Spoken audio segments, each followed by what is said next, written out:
우리가 생각하기로는 하나님의 자녀인 저와 여러분들, 신자들은 하나님께서 누구보다도 사랑하시는 자신의 백성이요, 또 자신의 자녀이기에 고난이 없어야만 할 것 같아요.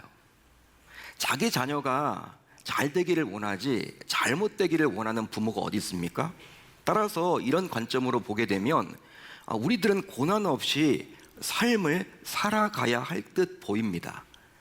하지만 실제로 삶을 보게 되면 불신자들도 고난을 당하지만 신자들 역시 고난 속에서 생을 살아가죠.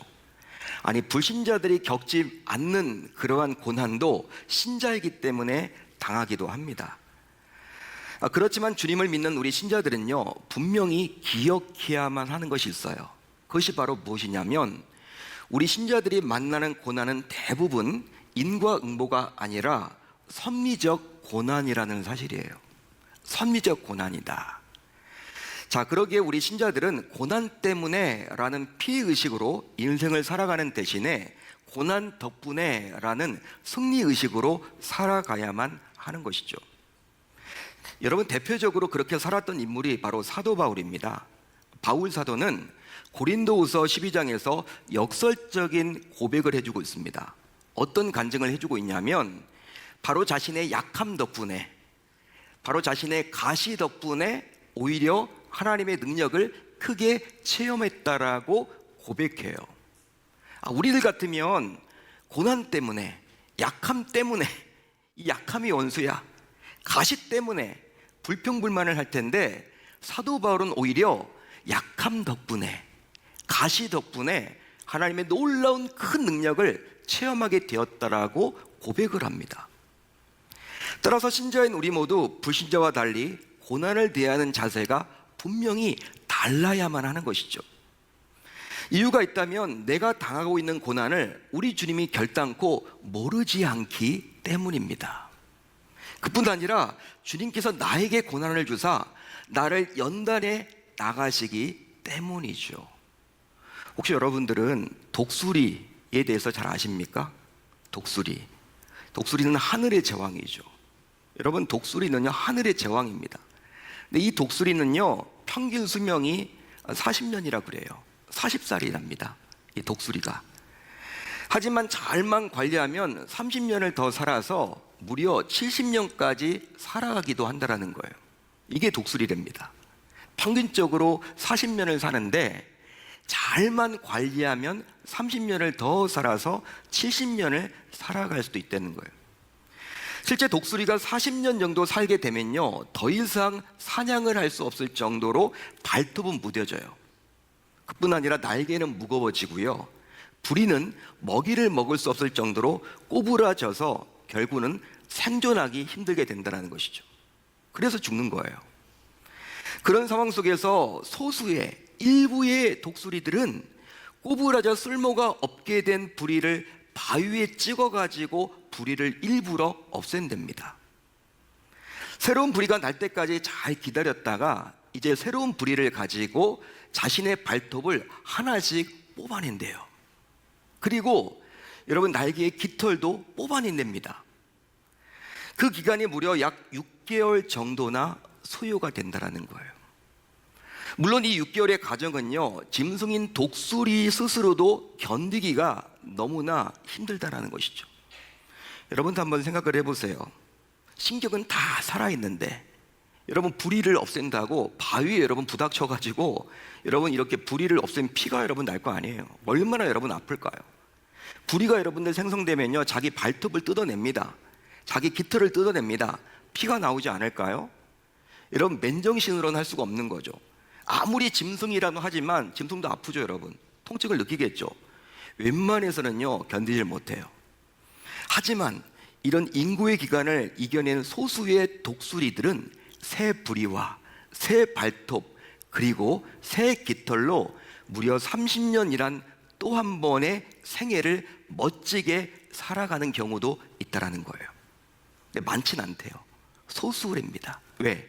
견디기가 힘들기 때문에.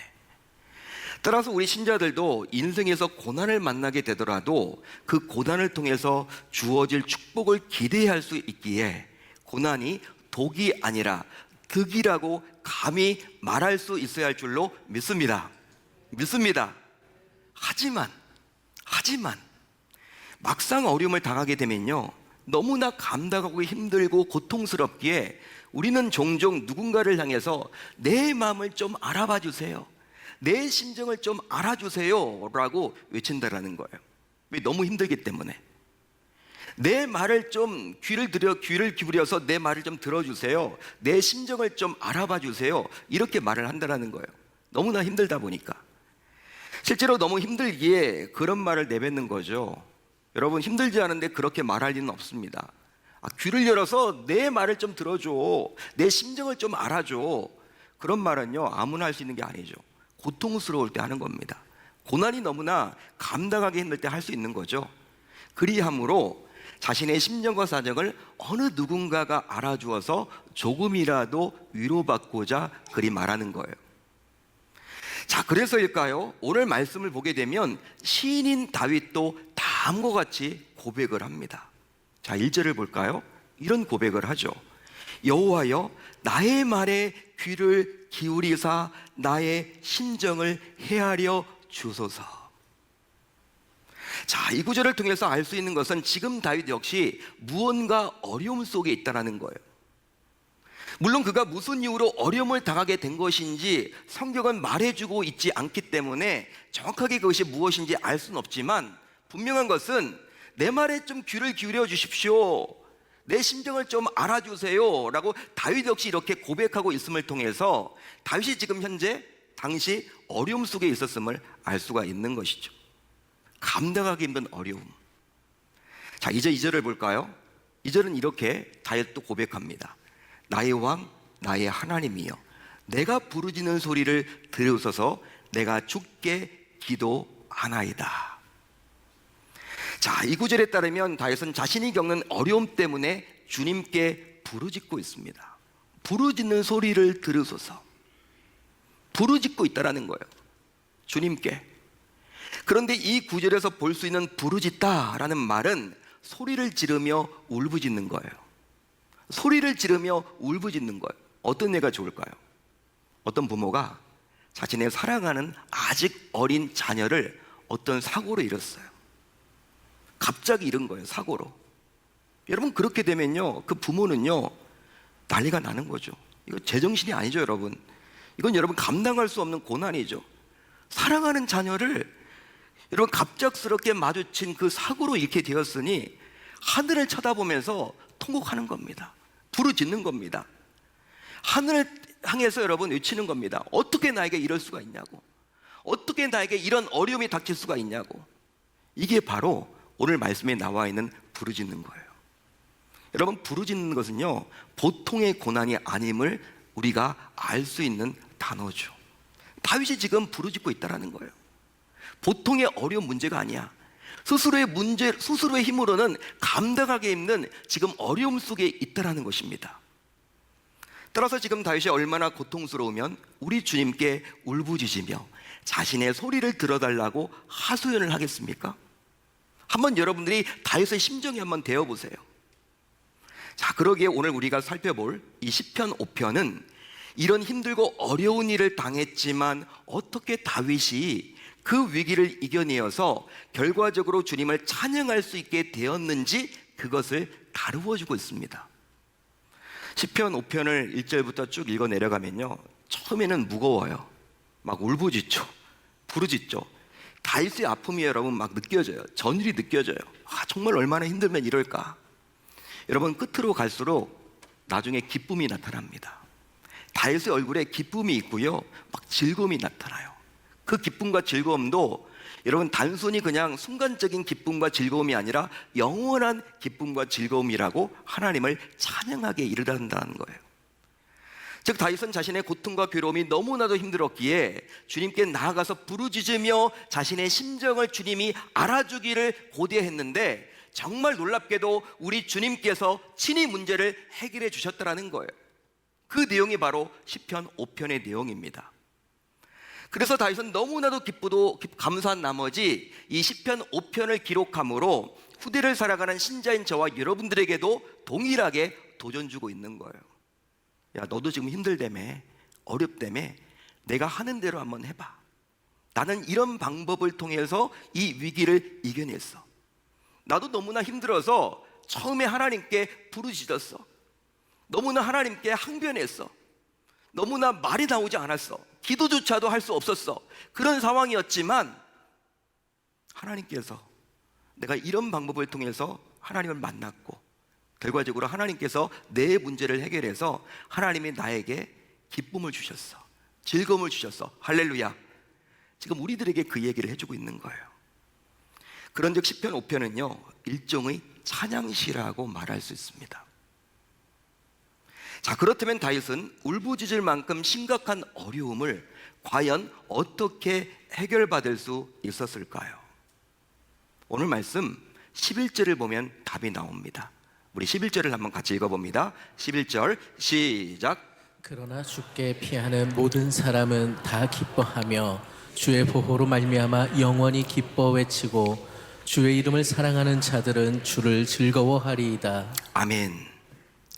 자, 이 구절에 따르면 주께 피했더니 해결되었다라고 다윗은 스스로 고백을 합니다. 주께 피했더니 내 문제가 해결함 받았다라고 다윗은 고백을 하죠. 그렇습니다. 다윗은 주께 피했더니 감당하기 힘든 어려움으로 인해서 생긴 낙심과 절망이 곧 기쁨과 즐거움으로 바뀌게 되었다라고 고백을 해요. 한마디로 주께 피했더니 주께서 모든 어려움을 친히 해결해 주사 마음의 기쁨과 즐거움이 생겼고요. 그 결과 울부짖는 대신에 이제 영원히 기뻐서 외치게 되었다라고 고백을 합니다. 울부짖었는데, 부르짖었는데 그것을 하나님께서 무엇으로 바꿔주셨다? 기쁨과 즐거움으로 바꿔주셨다. 어떻게 했을 때? 주께 피했더니. 자, 그런데요 이 11절은요 접속사 무엇으로 시작을 합니까? 11절을 보세요. 접속사 무엇으로 시작하고 있어요? 그러나로. 그게 중요해요. 그러나. 따라서 그러나로 시작을 했기에 어려움이 있을 때 주께 피하는 자가 있고요, 또 주께 피하지 않은 자가 있다라는 의미를 담고 있는 거예요.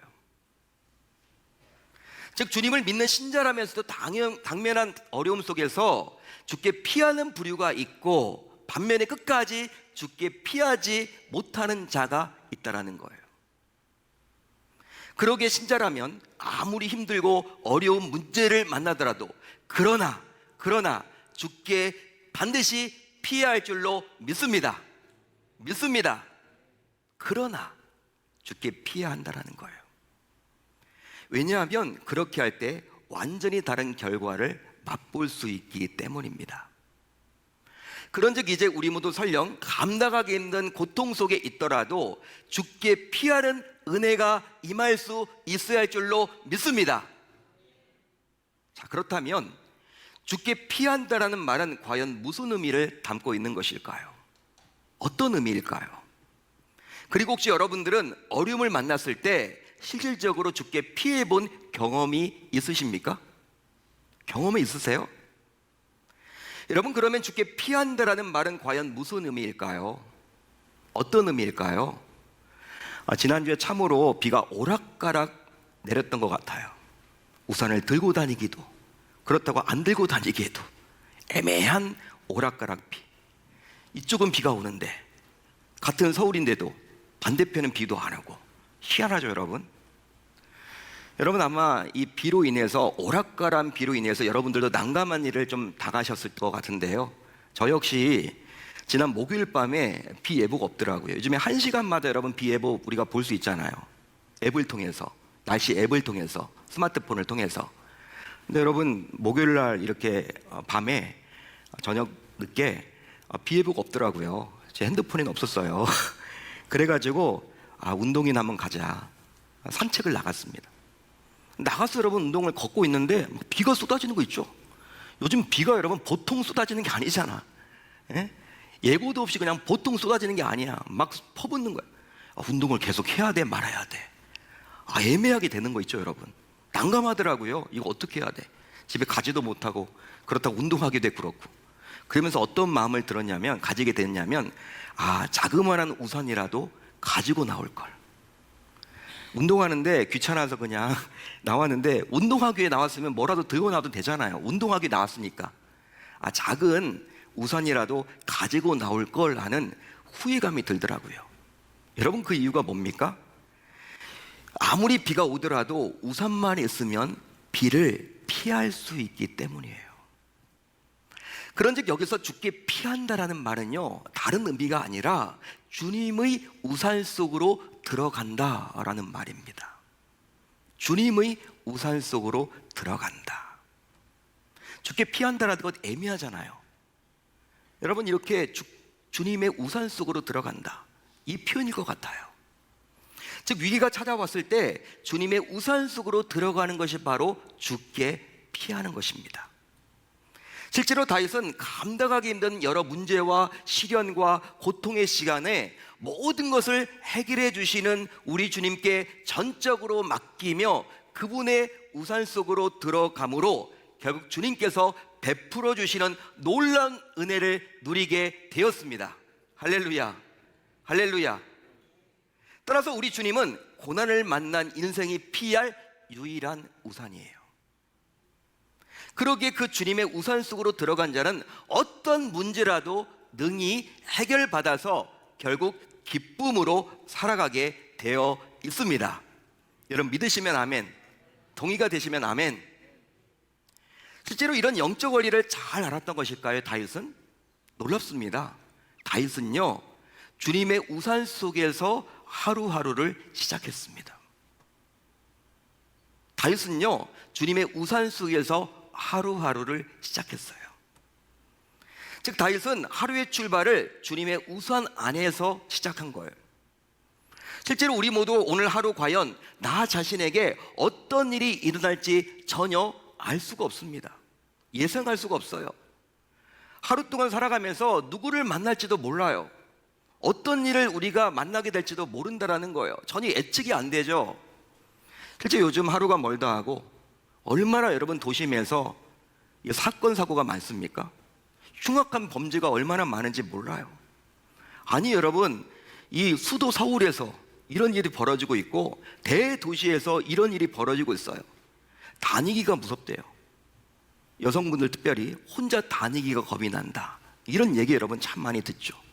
운동하러 다니기가 힘들다, 겁이 난다, 사람이 가장 무섭다, 아마 이런 이야기들을 여러분 많이 듣고 실제 여러분들도 아마 그런 마음을 가지실 거예요.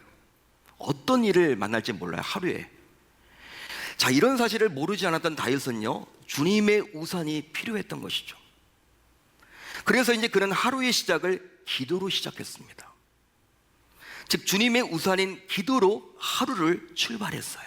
어디 나와 있느냐? 바로 오늘 본문 3절을 볼까요? 이렇게 나와 있습니다. 여호와여, 아침에 주께서 나의 소리를 들으시리니 아침에 내가 주께 기도하고 바라리이다. 할렐루야, 할렐루야. 어떤 번역 성경을 보게 되면 새벽이라고 나와 있어요. 기도는 우리 주님의 우산 속으로 피하는 시간인데요, 그래서 다윗은 하루의 시작인 아침에 주님께 기도함으로 하루의 시작을 주님의 우산에서 출발했습니다.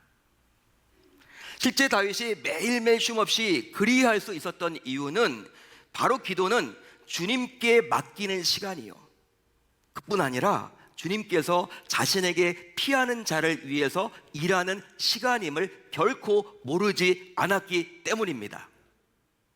따라서 기도의 시간이야말로 주님께서 보호해 주는 시간이기에 가장 안전한 시간이라고 말할 수 있는 것이죠. 가장 안전한 시간이 바로 이 기도 시간이다. 이 원리를 다윗은 알아서 아침마다 기도했다라는 거예요. 또 다윗은요, 주님의 우산 속에서 새로운 힘을 충전받았습니다. 자, 오늘 보면 7절을 볼까요? 7절이 이렇게 나와 있죠. 오직 나는 주의 풍성한 사랑을 힘입어 주의 집에 들어가 주를 경외함으로 성전을 향하여 예배하리이다. 할렐루야, 할렐루야. 자, 이 구절에는 다윗의 솔직한 고백이 담겨져 있습니다. 앞뒤 문맥을 잘 보세요. 7절만 보시면 안 되고 여러분들 우리가 살펴보고 있는 6절, 5절, 8절 쭉 보시면요, 다윗은 성전에서 드리던 예배를 통해서 새로운 힘을 얻게 되었다라고 솔직하게 고백을 해요. 따라서 예배는 주님의 또 다른 우산임을 알 수가 있는 것이죠. 기도만 우산이 아니라 예배가 주님의 또 다른 우산이었다라는 거예요. 그런데 그 예배조차도 자신의 노력과 의지가 아니라 오직 주님께서 베풀어 주신 풍성한 사랑 덕분이라고 분명히 밝혀주고 있습니다. 실제로 다윗은 매일의 시작을 기도라는 주님의 우산 속에서 시작을 했어요. 그렇지만 그것으로 만족하지 않았습니다. 그걸로 여러분 자부하지 않았습니다. 나는 하루의 시작을 기도로 시작해. 그걸로 끝이 아니었다라는 거예요. 하루의 시작을 기도라는 우산 속에서 출발을 했지만 그것은 자신이 살아낼 하루를 주님께 맡긴다라는 의미이지 자신에게 닥친 문제를 해결할 새로운 힘을 충전받기에 턱없이 부족하다고 여겼던 거예요. 이것을 잘 알았던 다윗은 주님의 또 다른 우산인 예배를 통해서 자신의 문제를 해결할 새로운 힘과 능력을 충전받았습니다. 따라서 예배 역시 주님의 우산 속으로 피하는 시간이에요. 지금 이 시간이, 우리가 드리는 이 예배 시간이 주님의 우산 속으로 피하는 시간임을 믿을 수 있기를 바랍니다. 그 결과 주님께서는 자신의 우산 속으로 피하는 자, 즉 자신에게 예배를 드리는 자들을 친히 돌보사 은혜를 베풀어 주십니다. 자, 그러기에 어떤 의미에서 볼 때 예배를 드리는 시간은 바로 세상에서 치열하게 싸우느라 방전된 힘과 능력을 다시금 우리 주님으로부터 공급받는 충전의 시간입니다. 그런즉 세상에서 싸워서 승리하기를 기대하고 원한다면 저와 여러분들 모두 예배 자리에 반드시 나오셔서 충전을 받아야 할 줄로 믿습니다. 오늘 말씀에서 살펴봤던 다윗과 같이 우리 역시 주님의 우산 속으로 피하기만 한다면 다윗과 마찬가지로 주님께서 보호해 주시고 문제를 해결하사 우리의 삶도 기쁨과 즐거움이 넘쳐나게 될 줄로 믿습니다. 이제 5일간의 영권의 복 특별 밤 기도회가 한 주 앞으로 다가왔어요. 이 기도회는 우리 주님께서 친히 저와 여러분들을 위해서 준비한 우산입니다. 따라서 힘들고 어렵다며 한탄만 하지 마시고 불평만 하지 마시고 불만 속에서 좌절하지 마시고 주님께서 친히 준비한 이 기도에 모두 참석하여 우리 주님이 준비한 우산 속으로 적극 피하는 훈련을 해보실 수 있기를 우리 주님의 이름으로 축원합니다.